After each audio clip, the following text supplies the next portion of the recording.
पिघल गया। अंत में वह राजी हो गया और बोला, जाओ थोड़ी देर के लिए माता पिता से मिलाओ, लेकिन फिर तुरंत बाहर चली आना। लेकिन राजकुमारी ने जैसे ही किले में पैर रखा, किले के पहरेदार जाग गए और उन्होंने राजकुमार को पकड़ लिया। राजकुमार बहुत पछताया, लेकिन अब क्या हो सकता था। सिपाहियों ने उसे अपने राजा के सामने पेश किया। राजा बहुत निराश था। उसने उसी वक्त हुक्म दिया, इस राजकुमार को फौरन फांसी पर चढ़ा दिया जाए। यह सुनकर राजकुमार रोने गिड़गिड़ाने लगा। इस पर राजा ने थोड़ी देर विचार करने के बाद कहा, मैं अपनी आज्ञा वापस नहीं ले सकता, लेकिन अगर तुम मेरा एक काम कर दो तो तुम्हारी जान बच सकती है। हमारे किले के ठीक सामने ये जो बड़ा पहाड़ है, इसके कारण हमारे किले की सुंदरता नष्ट होती है। अगर तुम 8 दिन में इस पहाड़ को खोदकर साफ कर दो तो मैं तुम्हें क्षमा कर दूंगा और राजकुमारी का विवाह तुम्हारे साथ कर दूंगा। राजकुमार किले के बाहर आकर पहाड़ को देखने लगा। उसके हाथ में एक छोटी सी कुदाली थी। उसकी समझ में नहीं आ रहा था कि इतना बड़ा पहाड़ 8 दिन में वह कैसे खोद सकेगा। फिर भी उसे अपनी जान तो बचानी ही थी, इसलिए वह पहाड़ खोदने लगा। धीरे धीरे 7 दिन बीत गए। इतने दिन तक लगातार खोदने पर भी पहाड़ का सिर्फ एक कोना ही खोद सका। वह दुखी होकर बैठ गया। उसे अब अपने आप पर बहुत अधिक क्रोध आ रहा था। वह मन में कहने लगा कि अगर मैंने उस भले राक्षस मान ली होती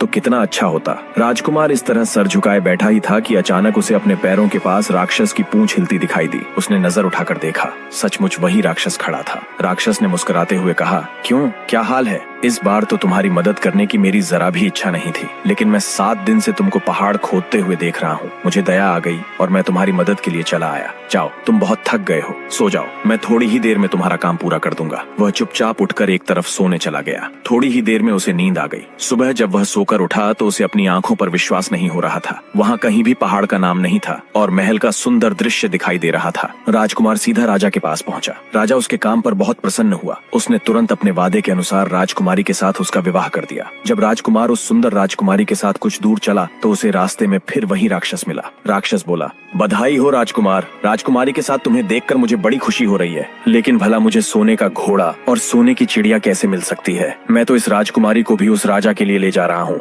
राक्षस ने कहा, नहीं, तुम ऐसा काम कभी मत करना। इस राजकुमारी के साथ तुम्हारा विवाह हुआ है और ये अब तुम्हारी ही है। अगर तुम मेरे कहने के अनुसार काम करो तो तुम्हें सोने का घोड़ा और सोने की चिड़िया भी मिल सकती है। तुम इस राजकुमारी को लेकर सोने के घोड़े वाले राजा के पास जाओ। राजा खुश होकर तुमको सोने का घोड़ा दे देगा। तुम घोड़े पर सवार हो जाना और सवार होकर सबसे विदा लेना। राजकुमारी से तुम सबसे बाद में विदा लेना। जैसे ही तुम राजकुमारी के पास पहुंचो तो तुम उसे हाथ से पकड़कर घोड़े के ऊपर खींच लेना और घोड़े को दौड़ा देना। सोने का घोड़ा इतना तेज दौड़ता है कि दुनिया का तेज से तेज घोड़ा भी उसकी बराबरी नहीं कर सकता। जाओ, तुम पहले इतना काम पूरा करो, इसके बाद आगे का काम मैं तुम्हें बाद में बताऊंगा। मैं तुम्हें वहाँ रास्ते में मिलूंगा। राजकुमार ने ठीक वैसा ही किया जैसा राक्षस ने उससे कहा था। जब सोने के घोड़े वाले राजा ने खुश होकर उसे इनाम में सोने का घोड़ा दिया तो राजकुमार उस पर सवार हो गया और उससे विदा लेने लगा। अंत में वह राजकुमारी को उठाकर घोड़े को तेजी से दौड़ाता हुआ किले से बहुत दूर निकल आया। रास्ते में एक पेड़